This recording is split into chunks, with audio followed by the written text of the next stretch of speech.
Frédéric Honora. Frédéric, toi, tu es parti d'une autre idée.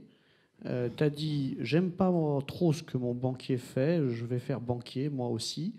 Mais comme c'est interdit par la loi, tu voulais pas aller tout de suite en prison. C'est ça. Tu t'es dit, ben, et si je réinterprétais cette ordonnance sur le crowdfunding et que sans rien dire à personne, alors désolé, ça tu passes à la télé en direct, c'est foutu, sans rien dire à personne, je faisais une banque pour les entrepreneurs. Oui, c'est ça.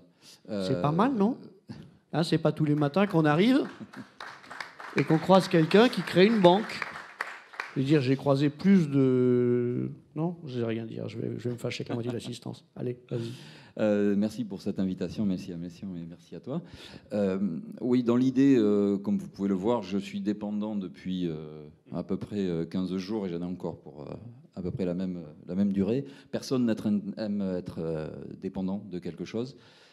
Et surtout, en général, vous et nous, on a décidé de devenir entrepreneurs parce que justement, on voulait, majoritairement, en tout cas pour la majorité d'entre nous, on voulait être indépendants, pouvoir prendre nos propres décisions, etc., qu'elles soient bonnes ou mauvaises.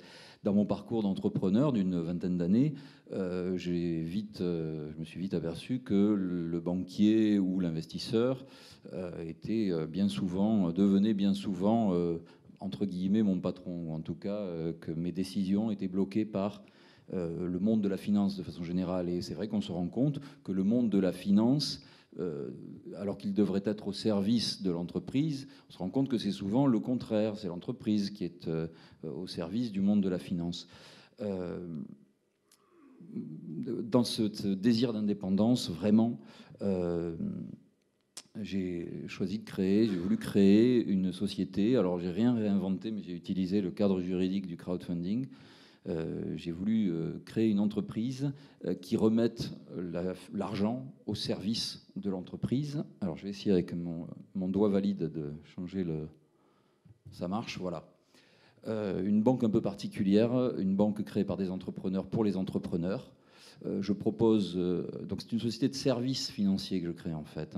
Je propose aux réseaux, aux communautés, alors ça peut être des fédérations, ça peut être des franchises, ça peut être des clubs d'entrepreneurs. Je les aide à créer leur propre système de financement. Et je les aide à créer et à gérer, bien sûr, et à animer leur communauté. Je vais passer rapidement sur un slide un peu lourd, mais bon, le principe, il est très très simple. Vous avez à votre gauche les entrepreneurs. Ces entrepreneurs investissent. Dans une communauté financière, il n'y a pas d'entreprise à créer, c'est ça qui est intéressant. Merci les nouvelles technologies. Donc, grâce à une plateforme web mobile, ils investissent.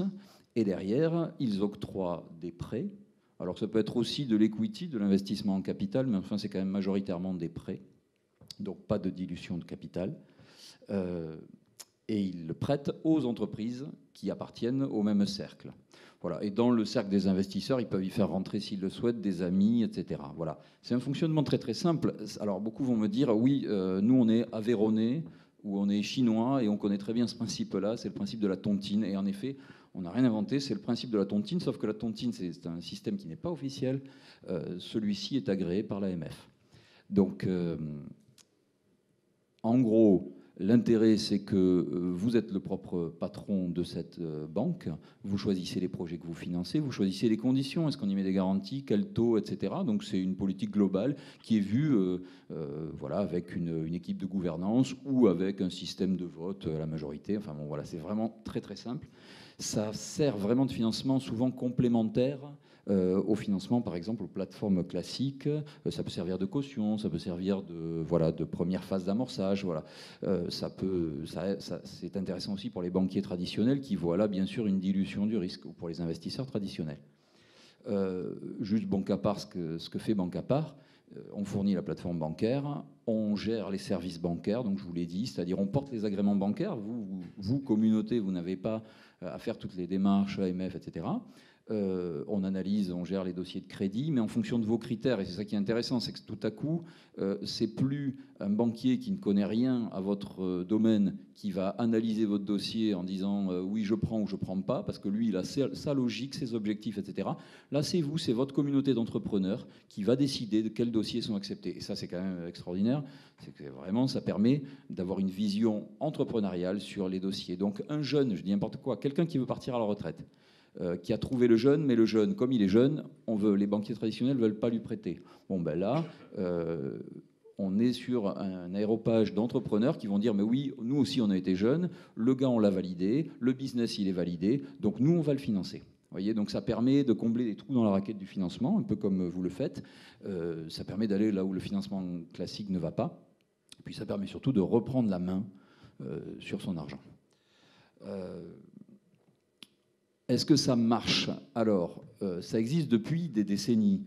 Ça existe, les brasseurs font ça, McDonald's a son propre système pour ses franchisés, Intersport a créé un système en 1974, donc là aussi on n'en réinvente pas le fil à couper l'eau chaude, comme dit un ami à moi.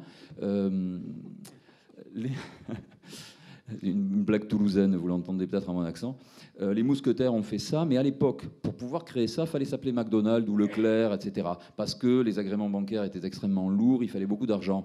Aujourd'hui, depuis donc octobre 2014, grâce au financement participatif, grâce aux nouvelles lois sur le financement participatif, toutes ces contraintes sont allégées, donc on peut faire les choses de façon très simple, et puis grâce aux nouvelles techno, évidemment, on peut gérer l'ensemble en ligne de façon très simple. Alors, c'est pas un agrément CIP, c'est un agrément presque pareil, IFP, c'est pour faire du crédit. Le CIP aussi, parce qu'on peut faire de l'equity, mais bon, voilà.